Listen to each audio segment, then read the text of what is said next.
तो जब हम अपनी वेबसाइट को डिप्लॉय करेंगे तो सबसे पहले आपको एक चीज़ दिखा देता हूँ। अगर आप लोकल होस्ट के आगे कॉलन दे के 80 लिखें तो भी यही ओपन होगा। अगर आप इसके आगे कॉलन दे के 443 दें तो ये काम नहीं करेगा। 443 का भी मैं आपको बताता हूँ। ठीक है, ये देखें, ये काम नहीं करेगा। ये कह रहा है कि ये HTTPS के ऊपर जा रहा है। तो आपने याद रखना, by default port number 80 HTTP के लिए होती है और पोर्ट नंबर 443 HTTPS के लिए होती है। तो यहाँ पर एडवांस पे क्लिक करके प्रोसीड करूंगा तो ये मुझे यहाँ पे लेके आ जाएगा। आपको हमेशा ये याद रखना पड़ेगा कि HTTPS पे भी आपकी वेबसाइट चले और HTTP पे भी आपकी वेबसाइट चले। ठीक है, लेकिन by default HTTP not secure होगा और इसके ऊपर आप SSL सर्टिफिकेट अपना ऐड नहीं कर सकते। ये आपको बाय करना पड़ता है। अब आपके सामने ये पेज आ रहा है। अब जारी बात है ये पेज कहीं ना कहीं तो पड़ा होगा, तो वहां पर जाना कैसे है ये हमने अब चेंज करना है इसको। अब हमने इस जगह पे आने की बजाय अब हमने अपनी वेबसाइट पे जाना है जो हम यहाँ पे शो कराना चाहते हैं। तो सबसे पहले तो मैं आपको अपनी वेबसाइट दिखाता हूँ कि मैंने डिप्लॉय कौन सी करनी है।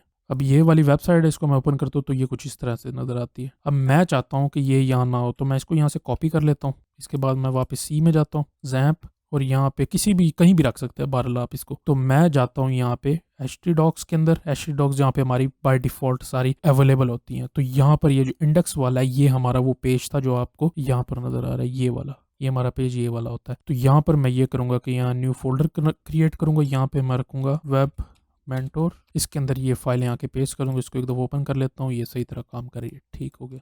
अब सबसे पहले मैं आपको दिखाता हूँ कि बाय डिफॉल्ट ये यहाँ पर आती कहाँ से है, ये वाली वेबसाइट। तो यहाँ पर आप अगर अपाचे में हैं, यहाँ पे कॉन्फ़िग में आएंगे, यहाँ पे HTTPD इसको आप ओपन करेंगे तो यहाँ पर अगर इसको स्क्रॉल डाउन करते जाएं तो यहाँ पे आपको पता लगेगा कि ये लिसन पोर्ट नंबर 80 जो मैंने आगे कॉलन डाल के 80 डाला था उस पर काम करती है ये क्या। और यहाँ पर अगर बिल्कुल नीचे आए तो यहाँ पे आपको एक यहाँ पे पाथ मिलेगा। ये जैसे मैंने आपको बताया था सी के अंदर HTDocs में फाइल होती है, तो ये HTDocs के अंदर वेबसाइट पड़ी है। तो यहाँ पे तो अब मैं करूंगा ये कि मैं इसको यहाँ पर चेंज कर देता हूँ। बिल्कुल वैसे यहाँ पर आपको इसको चेंज करना नहीं है क्योंकि जाहिर बात है आपको अपनी वेबसाइट तो चाहिए, ये चलना चाहिए लाजमी। तो यहाँ पे मैं आके आपको सिर्फ दिखाने के लिए इसको चेंज कर देता हूँ। तो मैं ये करूंगा कि जहाँ मैंने अपनी फाइल रखी है HTDocs में जाऊंगा वेबमेंट और यहाँ पे इसको क्लिक करूंगा तो ये कॉपी कर लूंगा। ठीक है, ये कॉपी करूंगा और वहाँ पे अपाचे में जाके CFG कॉन्फ़िग के अंदर यहाँ पे आके जहाँ पे पाथ दिया हुआ है बाय डिफॉल्ट वाला पाथ जो है इसका बाय डिफॉल्ट पाथ दिए, यहाँ पे इसको सेव करूंगा और यहाँ पर भी इसको सेव कर दूंगा। इसके बाद इसको हम बंद कर देंगे। और अब आपने ये करना है कि जो हमने अपाचे ऑन किया था, अगर आपका ऑन नहीं है तो ठीक है, कि मेरा ये पहले से चल रहा है तो मैं इसको स्टॉप करूंगा और फिर दोबारा से स्टार्ट कर दूंगा। अब मैं ये करूंगा कि जो मैंने यहाँ पे ओपन किया हुआ पाथ इसको मैं यहाँ से खत्म करके लिखता हूँ लोकल होस्ट, एंटर करूंगा तो ये देखें, ये मुझे अब जो मैंने वेबसाइट डिप्लॉय की हुई है इसके ऊपर मुझे उधर ले गई है। मैंने इसका पाथ ही चेंज कर दिया बिल्कुल। ठीक है, लेकिन हम नहीं चाहते कि हम जहाँ से हमने पाथ चेंज किया हम वहाँ पे करें। इसके अलावा एक प्रॉपर फाइल बनी होगी उसके अंदर हमने चेंजेस करनी है सारी। ठीक है, मैं जाता हूँ वापस और यहाँ पे आके इसको रिवर्ट कर देता हूँ। मैं ये करता हूँ कि जैप में यहाँ पे हमारा फोल्डर ये इंडेक्स वाली फाइल है, यहाँ से एंटर होते थे तो मैं इसको लिंक कॉपी कर लूंगा। यहाँ से डायरेक्टरी कॉपी करके कॉन्फ़िग में जाके HTTPD के अंदर आके यहाँ पे स्क्रॉल डाउन करेंगे। हम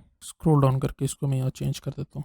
अच्छा, आपने एक चीज़ गौर की होगी, ये स्लैश पहले टेढ़ी थी यानी दूसरा एंगल वाली // ठीक है, ये बैक स्लैश है तो इससे कोई फर्क नहीं पड़ता, ये आप कर सकते हैं यूज। और यहाँ पर जो है इसकी परमिशंस भी हैं। अब इस फोल्डर को आप ऐसे नहीं ओपन कर सकते, यानी कि कोई भी आगे ओपन कर लगे, इसकी परमिशंस भी चेंज होगी, वो भी मैं आपको बाद में दिखाऊंगा। ठीक है, इसको सेव कर देते हैं। यहाँ पे वापस आके मैं इसको ओपन करूंगा, यहाँ पे स्टॉप फिर स्टार्ट करूंगा इसको। ठीक है, यहाँ पे ओपन करके इसको रिफ्रेश करूंगा तो मुझे अब दोबारा वापस उधर ही लेगी। ठीक है जी, तो ये मेन कॉन्फ़िगरेशन थी सिंपल। इस वीडियो को आप बार बार देख लें, अगर आपको समझ नहीं आ रही, थोड़ी कॉम्प्लेक्स हो रहा है तो वैसे बिल्कुल है भी नहीं, जहाँ के सिर्फ हमने डिफॉल्ट इसका पाथ चेंज किया कि कहाँ से इसको चेंज करेंगे। और इसकी पोर्ट मैं आपको बाद में अगली वीडियो में बताऊंगा कि किस तरीके से चेंज करेंगे इसको।